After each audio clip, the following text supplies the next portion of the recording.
अब कई कई माताओं के मन में एक भाव उत्पन्न हो जाता है, क्या तुम्हारे पूजन की तैयारी मैं करूं? तो तुम्हारे पूजन करने से कौन सा फायदा है? जब तुम्हारे पूजन की तैयारी मैं कर रही हूं, पूजन का साहित्य मैं रख रही हूं, पूजन का साज मैं सजा रही हूं, पूजन का सारा सामान मैं लाकर रख रही हूं, तो फिर मतलब ही क्या पूजन करने से?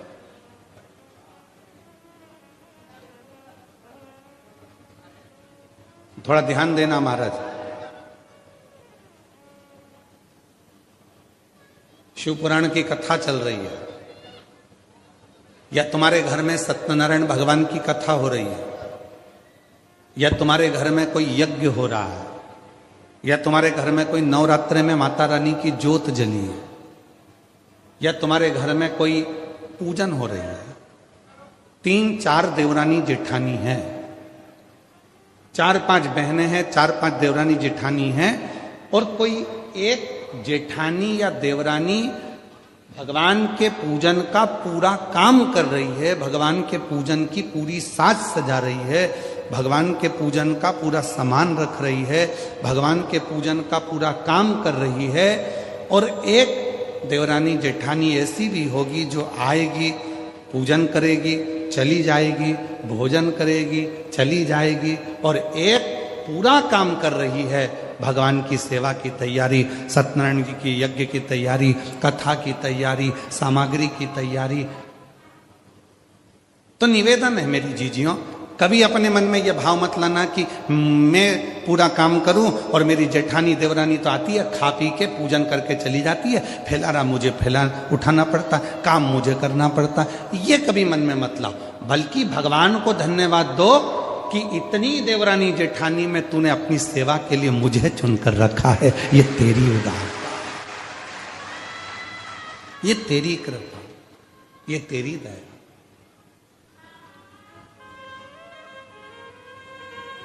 तुम्हारे घर के बगीचे में, तुम्हारे घर के गमलों में कितने सारे पौधे लगे हैं, इतने सारे पौधों में कितने सारे फूल लगे हैं। ईमानदारी से बोलना, तुम अगर फूल तोड़ती भी हो, फूल तुम चुनती भी हो, भगवान के लिए चुनो चाहे अपने लिए चुनो, अगर तुम फूल तोड़ती हो तो पूरे बगीचे का सबसे सुंदर जो फूल होता है, गुलाब का फूल खिला हुआ, कमल का फूल खिला हुआ, जो भगवान को देने के लिए या अपने लिए जो फूल तुम चुन रही हो, वो बगीचे का सबसे सुंदर फूल जो होता है, उसको तुम चुनती हो, उसको तुम चुनकर रखती हो, उसको तुम तोड़ती हो। उसी तरह पूरे परिवार में 4-5 देवरानी जेठानी ननंद ये वो, पूरे परिवार में इतने सारे लोग हैं, पर भगवान शंकर यदि तुम्हें शिव महापुराण की कथा में लेकर गए हैं, या भगवान के मंदिर तुम जा रही हो, या भगवान की सेवा तुम कर रही हो, या आराधना साधना तुम कर रही हो, तो समझ लेना कि परमात्मा ने भी पूरे घर के बगीचे में से जो सबसे सुंदर फूल था, वो तुम्हें अपने करीब में लेकर आए हैं, तुम्हें अपने पास में लेकर। वो सुंदर पुष्प आप, वो सुंदर फूल आप, और मैंने तेरे ही भरोसे बाबा, तेरे ही भरोसे हवा बिच उड़ती जावागी, बाबा डोर छकीला में कटी जावागी। तो वो सुंदर पुष्प आप। लंका का राजा रावण भगवान की पूजन कर रहा है, विभीषण भगवान की पूजन कर रहा है, पर पूजन का साज पूरा जमा रही है तो वो मंदोदरी जमा रही। पूजन का पूरा श्रेष्ठ कर्म अगर कर रही है, साज सजा रही है, भोग लगा रही है, सामग्री लाकर रख रही है, तो वो मंदोदरी रख सकती। मंदोदरी फल किसको मिल रहा है? रावण पूजन कर रहा है, मंदोदरी ने सामान लाकर रखा है, तो रावण को पूजन का जितना फल मिलेगा, उसका 10वां अंश फल मंदोदरी को प्राप्त होगा, क्योंकि उसने पूजन का साहित्य। आप लोगों में से कई लोग ऐसे भी बैठे होंगे जो बीमा करते हैं, और आप लोगों में से कई लोग ऐसे बैठे होंगे जो बीमा खुद का करवा चुके हैं। तुम्हारे मोहल्ले में तुम्हारे परिवार वाला, तुम्हारा कुटुंब वाला, तुम्हारा रिश्तेदार, तुम्हारा नातेदार तुम्हारे पास में आकर प्राण खाता है, बीमा करवा लो, बीमा करवा लो। एक बार बैठो तो मैं पूरी लिस्ट समझा देता हूँ, एक बार देखो तो देखो, ये इतना जमा करोगे इतना प्राप्त होगा, ऐसा जमा करोगे ऐसे प्राप्त होगा, एक्सीडेंट में इतना मिलेगा और निपट गए तो इतना मिलेगा।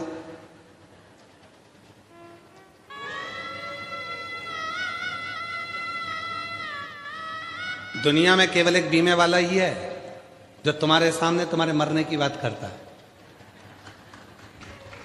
और पत्नी बड़े प्रेम से पल्लू ले लुआ के सुनती है मरने की बात, बहुत ध्यान से, इतने प्रेम से सुनती है, इतने प्रेम से। एक्सीडेंट में इतना मिलेगा और मान लो टिकट कट गया, चले गए तो इतना मिलेगा।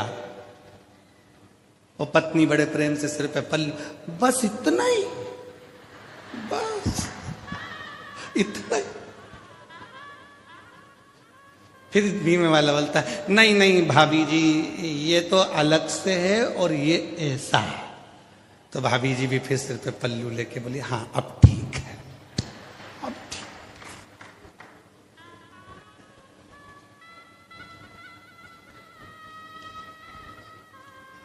अच्छा, बीमा करने वाला तुम्हारे पास आया, बार बार फोन लगा रहा, बीमा कराओ बीमा कराओ बीमा कराओ बीमा कराओ। क्यों लगा रहा है? उसको क्या मिलना है? तुम अगर बीमा कराओगे, बीमा कंपनी में पैसा जाएगा, पर जो एजेंट है उसको बीमा कराने का थोड़ा ना थोड़ा भाग प्राप्त हो जाए।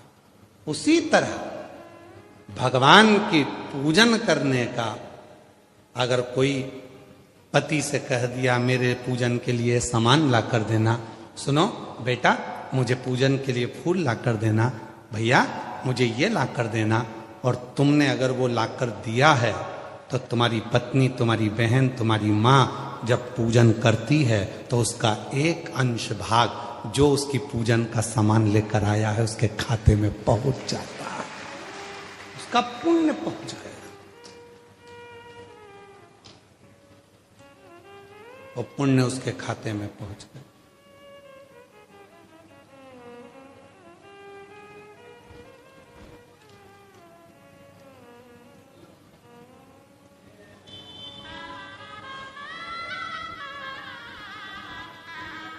प्राप्त हो गए।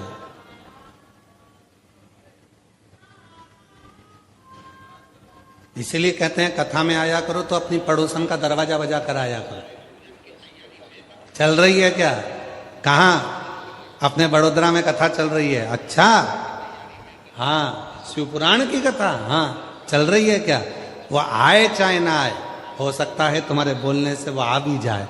अगर वो आ गई, अड़ोसन पड़ोसन पीछे वाली धड़ोसन कोई भी अगर तुम्हारे साथ में चलकर कथा तक पहुंच गई है, उसके कथा सुनने का एक अंश फल तुम्हारे भाग्य में लिखा जाएगा कि तुम उसको ले, तुमने उसको